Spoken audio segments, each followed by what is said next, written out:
This week it's going to be Eric Liu, founder of Citizen University, former deputy assistant to President Clinton for domestic policy, writer and thought leader and leading voice on strengthening democracy in America.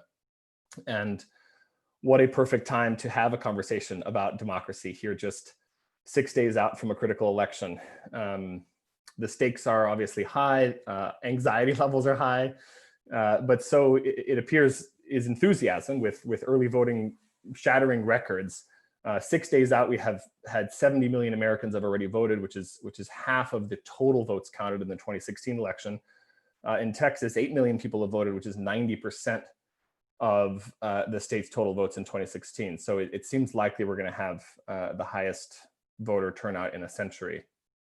But regardless of the election outcome, it's pretty clear that our democracy is more fragile than we perhaps thought, and that we have a lot of work to do to strengthen it and to strengthen democratic institutions in the months and years to come. And that's what we want to talk with Eric about. So let's get started. And for those of you listening, please feel free to submit questions at any time during our chat using the Q&A button at the bottom of your screen. Eric, so good to have you with us. Michael, it's just truly wonderful to be with you and to be with and part of the Ashoka community. Really glad to be here. So before we jump in and introduce your work a little bit, I'm just curious what your state of mind is right now, 6 days out. I think like everybody, there's a baseline hum of anxiety about how things are going to go in 6 days, probably 6 and change days before we know with certainty. But I also a certain measure of just calm and clarity that there are obviously huge consequences if the election goes one way versus another. And yet there are deep foundational things that have to happen, have to be focused on and have to demand our attention no matter how the election goes. And I'm trying to both just in my life individually as a citizen and in my role leading Citizen University, trying to keep an eye. It's not even on the long game, it's on the deep game, I guess, the currents beneath. Yeah, that's great. And so let's, not everyone listening is necessarily familiar with your work. So before we get into how we're going to save democracy here and around the world, let's spend a little time understanding the organization you founded and are leading, Citizen University. At the core of your work is this notion of what you call powerful citizenship. Tell us what you mean by that and how you're promoting it. Yeah, thanks, Michael. Citizen University is a nonprofit organization. We're based in Seattle. We do work all around the United States. And our work is fundamentally about trying to create a culture of powerful, responsible citizenship. And our programming, which I'll describe more as we get into the conversation, all orients around this conception of citizenship, not as documentation status or legal passport holding status and papers, but the deeper ethical conception of being a member of the body, a contributor to community, someone who recognizes at the most basic level, there's no such thing as someone else's problem, that our problems and hopes are intertwined. And that conception of citizenship, we often boil down to this simple mock equation, which is power plus character equals citizenship. And what that means for us is that to live like a citizen in this deeper ethical conception requires both a fluency in power. Power is a language. It's not like a language. It is a language that one can read and write or not be able to read or write.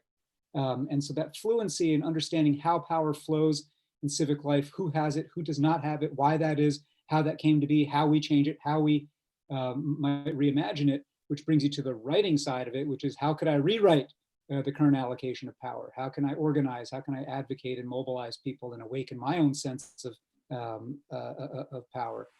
And so a bunch of our programming is all about teaching and democratizing power and understanding and the practice of power for people in very different situations and settings. But the other half of the equation is super important, because if all you have is a fluency in power, but it's untethered to any moral core, then you are just a really super skilled sociopath. That is what our culture and our politics provides ample evidence of right now. And so the other side of that equation about cultivating character, we mean not character as it's often understood in a lot of particularly education contexts, which is individual virtue, individual perseverance and diligence and grit.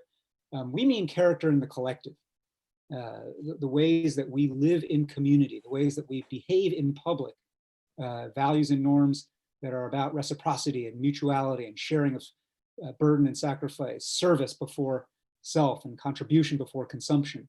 And so the other part of our programming is all about cultivating those values, norms, and habits by doing, by reflecting, and by situating ourselves in the larger context of the United States, which is a country that is bound together only by a creed, only by a set of ideas and ideals. And those ideas and ideals, though they were told to be self-evident at the beginning, are definitely not self-actuating or actualizing.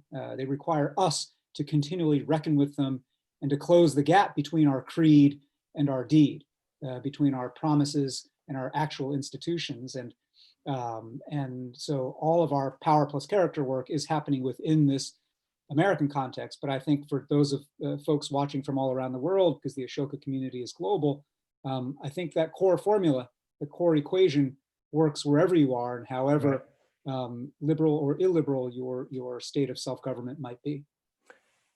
And tell us about this growing movement of Civic Saturdays. You referred to, I know you've got, there's various components of the programming, but there's this sort of movement of Civic Saturdays.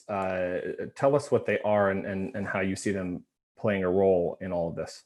Yeah, so Civic Saturdays are a gathering that are essentially a civic analog to a faith gathering. It's not church or synagogue or mosque, but it has the arc and the flow and the feel of those kinds of gatherings. And the idea is that you come together, back when we could walk into a room together, you would walk into a room together, or on Zoom, you would enter into the Zoom together. You'll connect with a stranger who's beside you, either in a seat or on the screen, and you'll be invited, sort of challenged to address a question that is deeper than small talk, a question like, who are you responsible for? Who have you failed recently? Questions that just are opening up a heart channel immediately. Then there's poetry. We sing together. There are readings of texts drawn from our civic and cultural traditions, both well-known and super not well-known, as we try to expand that canon. Texts that you might think of as civic scripture. And what follows that is a civic sermon, where someone speaks to try to make some moral, ethical sense of the challenges that we're facing both nationally and in our own communities. And then afterwards we sing again, and then we form up into civic circles where people make commitments of action and learning so that they can take those ideas and inspiration and actually apply them to the ways that they live as citizens. And so we started Civic Saturdays here in our hometown 4 days after the 2016 presidential election. And there was such a surge of response both to that initial one and then to the idea of Civic Saturdays generally, that we pretty soon thereafter created a civic seminary program to start training catalytic people from all around the United States to lead these gatherings themselves. In the meantime, my team and we took this gathering to other places to show folks what it could be, but that's super not scalable, us running around the country. And so we have trained now 9 cohorts of people from tiny, small rural towns to big cities, red places, blue places, young and old, to lead Civic Saturdays. And now in the United States, any given weekend, there are just Civic Saturdays happening all over. And our view is that by catalyzing these people to take ownership and responsibility of not only the holding of this ritual and the creating of this experience, but more broadly, what you can think of Civic Saturday and Civic Seminary as being part of is a larger approach to what we think of as American civic religion. These metaphors that I've been using, analog to a faith gathering, civic seminary. We have a new program that is essentially akin to a civic confirmation program for circles of young people led by an elder in an arc of civic spiritual formation. We choose this metaphor on purpose because we really do believe fundamentally, and again, especially in a creedal nation like the United States, that democracy works only if enough of us believe democracy works.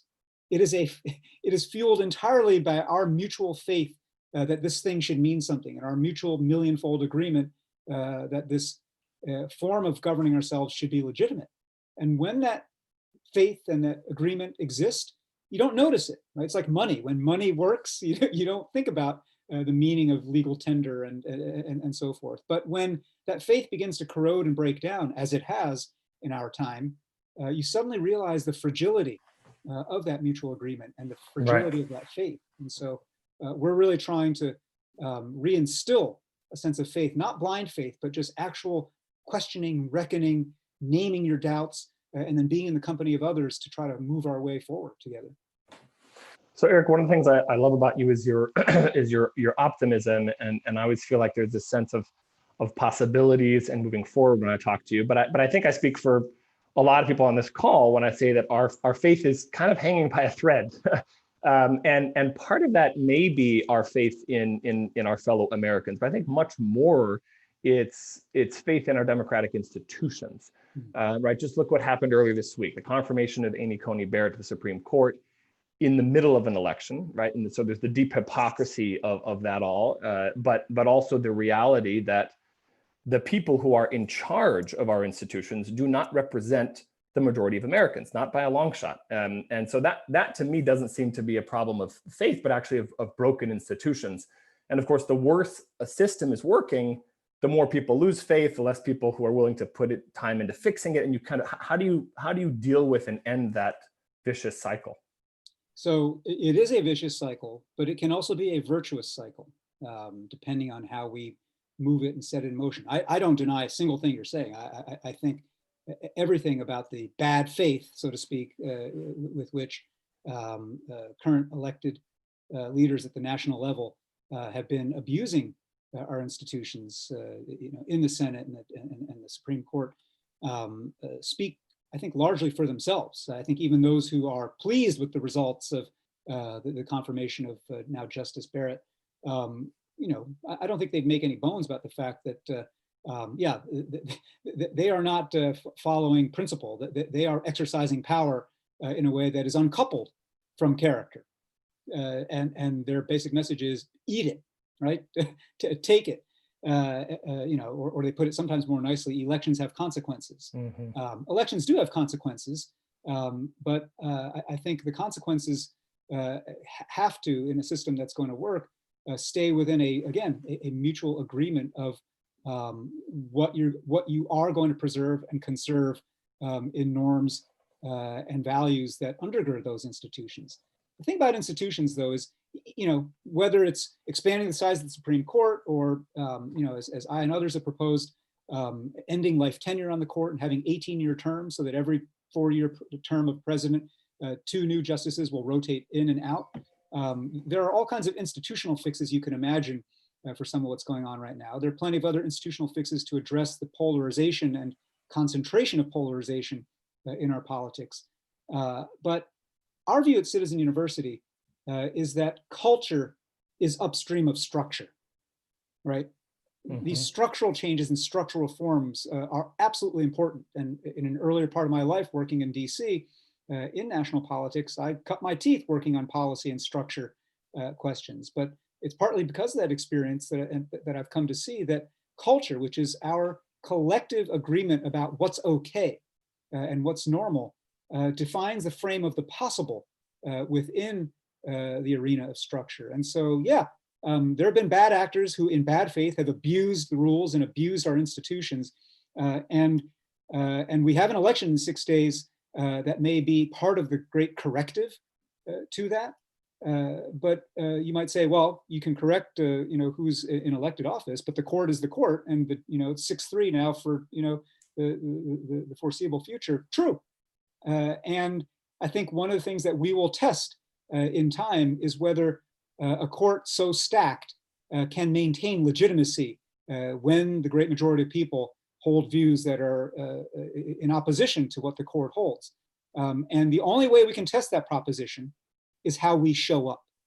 How we show up, not just on election day, but how we show up every other day to organize, to advocate, to change minds, and to recognize that as much as our attention is dominated by national politics, it is still at the local and state level that so much of the possibility for good and bad and the unseen abuses of power unfold. And so our responsibility to take this passion and this anger and this feeling and actually channel it to where you live and practice power in new ways. That how we show up over not just the next 2, 3, 4 years, but over the course of pretty much the rest of our lifetimes will determine whether this moment right now was the peak of bad faith and illiberal tendencies and a breakdown of institutions, or whether, as you follow the COVID curve, it was just another bump before we go up, Right. Into even worse situations. But we are the authors of that, and I think it's not optimism. To the beginning of your point, it's a sense of persistent, unyielding responsibility and a belief that when we, there's the line, the cliche almost, because of the Spider-Man movies, that with great power comes great responsibility. I actually think the reverse is also true. With great responsibility comes great power. When we choose to take responsibility and stop being passive, stop being spectators, stop complaining about what's going on, stop feeling helpless and powerless, when we say that is my problem, I can do something about this, I can start building a multi-decade movement to change the composition of our national elected and other bodies, we create power by organizing, by imagining, by envisioning, and by articulating that different kind of possible future. We create power, but it begins with a taking of responsibility, which is a cultural matter, not a structural one. Yeah, that's wonderfully said. And I hope you're right that there's this kind of burgeoning, this moment of showing up that can get us over a hump and redirect. Because I feel like civic identity, in many respects, it's deeply personal and local. It's how do I act and behave with those around me. It's as a neighbor, as a parent of a child in a local school, as a community member who pays attention to a local police reform, to questions of racial equity and justice. But then again, the gap between that and feeling like you have a grasp at all on these levers of power that ultimately shape our laws and that protect our rights, et cetera. And I think closing that and feeling like it's closing and seeing it happen it's going to be critical to rekindling that faith. I think the other thing that is critical to rekindling that faith, and it's necessary, it's in the category of necessary and not sufficient, I grant, but it's super necessary, and that is actual rehumanization of our civic life. We speak a lot at Citizen University about civic spirit, but we also talk about civic love. And civic love is not a naive, hey, you're great, you're awesome, no matter how much you're trying to screw me over, like I love you. It's not that. It is a sense of, if you truly love the possibility of this country, if you truly do, then you cannot simply treat the people who disagree with you as the enemy, or to homogenize them, to take one person who's you see on media or social media as a proxy for all people of that category, people of the other party, people of the other race, people of the other region, people of the other lifestyle, people of the other gender, whatever it might be. We have to rehumanize and actually rekindle a capacity to build bonds of trust. And authoritarianism feeds on isolation, on loneliness, on a sense of individual atomized helplessness. And you might think, oh, well, everybody on social media, we're not alone. And come on, social media amplifies our aloneness, and it amplifies our worst habits of treating people not as people, but as proxies for an idea or an ideology or a threat. And we have to find other ways to address this yearning and this pain of loneliness and isolation that a hyper-consumerist market economy during the middle of a pandemic feeds. And the way we do that is, in fact, to gather in new ways, to meet people, to understand online and off that it is possible to build new relationships and to hear people's stories and to listen to them and to have, and not to be afraid of argument. We have a project that we're running with the Aspen Institute and Facing History and Ourselves, and with the Allstate Corporation as a partner, called the Better Arguments Project. And the idea of that is that we don't need fewer arguments in civic life. We just need less stupid ones. And it is possible to have less stupid ones with intention and practice and knowing some of the principles of better arguments. But again, it begins first with a commitment that I'm going to go out and find some opportunities to engage people and learn people, to read people, and understand them truly in their complexity. And again, I grant that that's insufficient, that alone still won't get you to the organizing and mobilizing to change institutional practice or the rule set of our structures, whether on voting or on mass incarceration or on policing. All that stuff has to happen. And this layer of rehumanization also has to happen if we're going to be able to make this a system worth believing in. So Eric, we'll do something fun for a second here, a quick sort of popcorn round of questions. So quick questions, quick answers, and then we'll get to some questions that are coming in from people listening. So here we could fill in complete these sentences for me. American democracy is? As good or bad as we make it. We'll know we've turned a corner when? We realize that people around us are taking responsibility for problems instead of just commenting on them. On election night, I will be? Reading history and remembering where we situate ourselves, but also remembering that nothing is forever, no democracy is forever.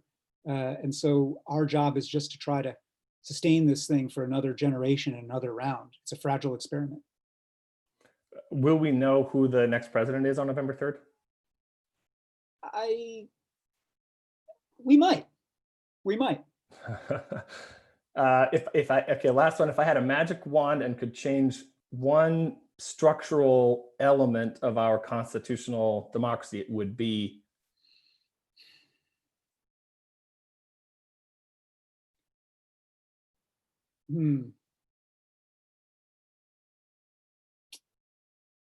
It would probably be removal of the Electoral College. Yeah, it's certainly seeing much more of a conversation about that in recent years. I think healthy one. Okay, so we can move out of the popcorn round. So one more thing before we get to questions from others. You're a chair on the Commission on the Practice of Democratic Citizenship, and you guys produced a fascinating report this year that outlined a number of steps that you believe we can take that will spur what you call the reinvention of our constitutional democracy. In addition to many institutional reforms like ranked choice voting, 18-year terms for the Supreme Court. Yeah, 18-year terms, independent citizen redistricting commissions. We also proposed expanding the size of the House of Representatives dramatically, actually as a way to avoid having to deal with the constitutional amendment to remove the Electoral College. You get much of the same effect if you dramatically expand the size of the House. Interesting. Yeah. So in addition to a lot of those, and we can share the report afterwards because there's a lot of good stuff in there. One of the other recommendations you made was establishing a universal expectation of a year of national service and dramatically expanding funding for service programs and paid fellowships. Tell us why you think that is important for democracy. Yeah, thanks for asking about that. So this commission was a project of the American Academy of Arts and Sciences, and we issued a report in June, actually have it here, called Our Common Purpose, which I think the link has probably been thrown into the chat. And this was a cross-partisan, cross-ideological commission of people from around the United States. We did 55 plus listening sessions to communities all across the country. And the 31 recommendations categorized in 6 broad strategies for reinventing our democracy that have to do both with structure and culture. We arrived at unanimously. And that is a notable thing in these times, to have a cross-ideological, cross-partisan group come to something unanimously. And one of those was this call for a universal expectation of a year of national service for young people. And the reasons are manifold. One, as I was saying earlier, in an age of loneliness and isolation, in an age where we're self-segregating into and sorting into more homogenous little pockets ideologically and demographically, we lack shared experience in the United States. And what shared experience we have is often oriented around the topic of how we're different from one another and identity dimensions. And while that can be healthy and great, we need places and spaces where where you and I come together, not to talk about you or me, but to work on a third thing. And it's by working on a third thing, whether that is, cleaning up a park, fixing a school, serving people who are unhoused, whatever it might be, that third thing is how you and I humanize each other and understand each other, and not by simply talking about it. And so national service is important for that. But the other thing too is the sense that citizenship cannot simply be a bundle of rights, that in a grown-up society, citizenship has to be equally a bundle of responsibilities. And to create a cultural norm and expectations where every young person just starts asking at age 18, whether they might otherwise be headed to college or career, hey, where are you going to serve? What are you doing? Are you going to the armed services? Are you going to AmeriCorps, Peace Corps, something local? We actually call for a kind of a local journalism service corps. There are all kinds of things that are sprouting up, arts corps, that are opportunities and channels. And we do believe that there is a coalescing interest in this from all around the country, from conservatives and liberals, from people like retired General Stan McChrystal, to lots of faith groups and faith organizations. And so I think there is going to be a moment, and I think with this youngest generation who's grown up with service as part of their schooling experience, a real opportunity to amplify that. Thank you. And that is related to a question that somebody asked, which is the ability of diverse thought to thrive is key to a working democracy. And we've become so divided in our opinions, and the ability to to hold opposing ideas, understanding nuances deteriorated. How can we get in our everyday, how can we reclaim this? So it sounds like certainly working on something together in common is one way, and a year of service would be. Is there anything else that comes to your mind? Obviously, this is one of the sort of diagnosis of this moment in our history is this deep division, and it seems like people are living in sort of alternate realities. Well, there is the work of Citizen University is only part of a great, I think, civic revival happening across the United States. And particularly around organizations focused on one form or another of rehumanization and bridging work.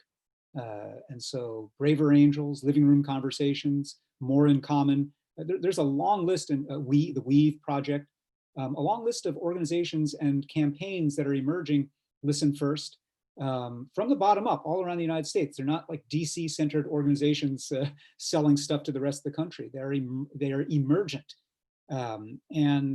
I think anybody who's interested, you're now 1 degree of separation removed from any of them, because now you know about Citizen University, and you are invited to apply for our civic seminary, to attend an upcoming Civic Saturday. We will have one 4 days after this election, just like we had one 4 days after the 2016 election. On November 7th, we'll be doing a virtual Civic Saturday that you can participate in.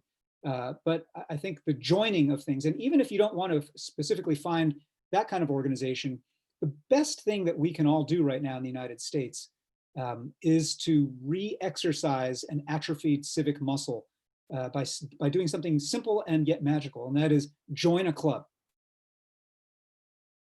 Join a club on anything. And if there are no clubs around you, start a club, right? And that club can be, it doesn't even have to be civic. It can be civic. It can be a Democratic or Republican club. It can be a chapter of Black Lives Matter and related work. It can be a libertarian organization on your campus, whatever it is, who cares? It is the joining of something and the work of having to come to a common agenda, common goals with people who are uncommonly different from you. And you have to work that out together. That we have fallen out of practice doing as Americans. And so join a club. It's as simple as that. And I think that that work is, again, part of that base layer of our capacity to govern ourselves. We focus so much on the presidency, and with good reason. We focus a lot on leaders and celebrity level leaders, AOC and others. And I'm a big fan. But I'm also super conscious of what the great civil rights activist Ella Baker said, which is that strong people don't need strong leaders. So we are not right now a very strong people. And that's why we gravitate toward hero, savior people. And our attention also drifts to, evil Voldemort type figures. We think this is a thing where we are mere spectators, but we have to become a stronger people. And I noticed in the Q&A list, actually, a question that I also want to speak to in this vein from Daniela about the idea that how do we build bonds of trust with people that we think are literally hoping that some people, some of us, cease to exist. And because I think that is an important question that comes up anytime you talk about love your enemy, love your neighbor, love the other. And look, time is finite. I'm not saying go spend a lot of time trying to convince the person who literally, if you're LGBTQ, who literally wants to abolish, you in the way you are. If you're African American, someone who is an outright, avowed white supremacist. I'm not saying, that's the first best use of your time. But I am saying that over and over again, it has proven to be the case that an effort to rehumanize people all the way up to those extremes can work, can move people, can rehumanize them and you in each other's eyes. And so, each of us has to decide where we're going to put our energies. But I don't think that just because someone per se thinks that China is the enemy and anybody who looks Asian is an agent of the enemy, a carrier of the China flu and the Kung flu and all that stuff, that anybody who actually thinks that is per se off limits to me, is someone who I'm just going to write off and say, screw you, right? You don't think I'm fully human, then I'm going to return the favor. I actually am willing to engage that person and unpack with that person, what is it in their life experience and their bundle of fears, traumas, shame, pain that's led them to this worldview where they cannot actually acknowledge my humanity. And the promise is not that maybe they'll like me. The promise is it's a gift I'm giving them. And it's a gift I'm giving them that I might be able to help liberate them from whatever prison has held them there. And that's not mere altruism, right? That is self-interest properly understood. The more people I can liberate that way and you can liberate that way, the more free we will all be. I was for a different program in conversation recording a podcast this week with the great poet and author Claudia Rankine, whose new book, Just Us, An American Conversation, is kind of about this. And it's all these different conversations she's had with white people about whiteness. She's Black. And some of those conversations are very difficult and challenging. Some of those conversations, get into dead ends. And some of them are people who you scrape one layer or two beneath the surface and you realize they don't really see you as human. And yet with a certain faith, not a naive faith, but a faith in the capacity of the human imagination, she persists and she documents what worked, what failed, the dead ends, the openings that happened. And I would encourage you to read that book, but also to kind of think about how can each of us make our lives a text in that same way. And again, I know life is short. I'm not saying go to the hardest cases, but there's a lot of space between here and there. Yeah. I know you won't read this question, which is not really a question, it's a comment, but I thought I'd share it because it's funny. Someone just wanted to say that they love your voice and you sound exactly like Rob Lowe. So I thought that would be, I thought people would enjoy that. And I think that's actually pretty true for the West Wing fans out there. So last question, and then we'll let folks go because I know we're a little bit over time. So I have a 4-year-old, Eric, she just turned 4. And I think there's other folks on here who have kids. As I look to her future, how should she be introduced to the idea of citizenship? Can you highlight something about that kind of first journey that maybe is different from what happens today? Oh, what a great question. I think literally, this is not like, oh, okay, child, we're going to now have civics class during our Zoom homeschooling or whatever. This is simply the civic equivalent of what Buddhists say when they say chop wood, carry water. Like, weave it mindfully into every act that you do together with your child. And so take a walk with your child. And as you walk through the neighborhood, start encouraging her to cultivate her curiosity. Is it a her? I'm sorry. Yeah. Yeah, her curiosity. Why is it that these buildings are, that these stores are closed? Why is it that there's such a long distance between the last bus stop and this bus stop? Why do you think it is that this pothole has not been fixed for over a year, right? Like, what do you think is going on here? You know, and at 4, it's maybe not even so much that she'll give detailed answers, but it's just the act of noticing and the act of paying attention to the ways in which power manifests itself, not only in our psyches and our self stories, but in our actual physical built environment. Why is it that there's only fast food stores around us and there's nothing healthy to eat? Why is it that these streetlights have been burned out for so long? Or why is it that you know, everything's so quiet and peaceful here, and we never see anybody here that doesn't look like us? Yeah, that's actually that's an apropos question for Vermont, actually. So yeah, that's But it is the noticing that is an invitation to begin to start pulling that thread, because when the answer to every question about why that is has to do with the central question of all civic power. And this is what I will close on. And the central question is, who decides? Who decided that there shouldn't be bus service here? Who decided that the potholes are going to get filled or not filled? Who decides that the school, which is right here next to us, isn't going to open for us during a pandemic? Who decides, right? And once you start pulling that thread of who decides, you begin creating a sense of curiosity and again, ownership over the currents of power. And I know, just as a parent, you will leaven that and season that throughout with a good, strong dose of civic character too, and responsibility for each other. And that to me is, as much as that might work for how we teach a 4-year-old, P.S., do that with your 84-year-old relative too. Because all of us who are adults have gotten out of practice at noticing, asking the questions, and then writing ourselves into the answer of civic power. Well, thank you so much, Eric.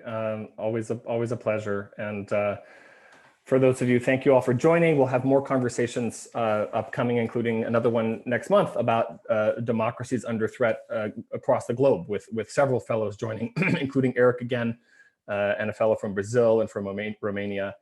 So you can refer to the link in the chat and to our Explore page where you see these upcoming conversations. So, and Michael, let me just say, first of all, thank you. But for those whose questions we didn't get to, I'm very findable on social media and through the Ashoka network. So please stay in touch and please follow our work. And hopefully this will be a continuing conversation. But thanks again. I'm so happy to be part of the Ashoka family. Thank you, Eric. We're happy to have you. And everyone, thank you. Have a good rest of the day. Stay healthy out there and vote if you haven't already. Bye-bye. Bye-bye.